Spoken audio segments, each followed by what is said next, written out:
Hello and welcome to this hands-on, no-nonsense guide to CSS gradients. This all-levels course will guide you through the process of learning how to use modern CSS gradients on your site. My name is Dr. Artur Karczmarczyk. I am a full-stack web developer and software engineer with over 16 years of commercial experience. I am also an associate professor at a well-known technical university in Poland. I have taught IT and web development to hundreds of students. By the time you finish this course, you'll be able to create basic and advanced gradients and patterns in both CSS and SVG. In the next hour, I will guide you through all the modern and legacy ways how to create and use gradients on your site.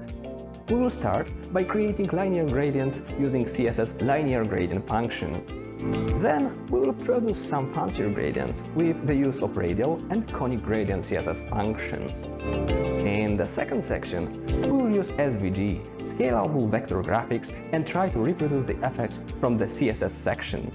This will allow you to compare pros and cons of both technologies.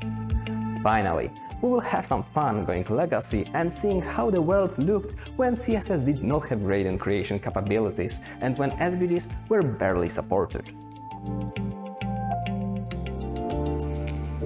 This course is for you if you want to learn in an agile, hands-on, no-nonsense manner how to create, customize, and animate gradients on your web pages. Feel free to take a look through the course description and join me as we create tens of CSS, SVG, and image gradients together.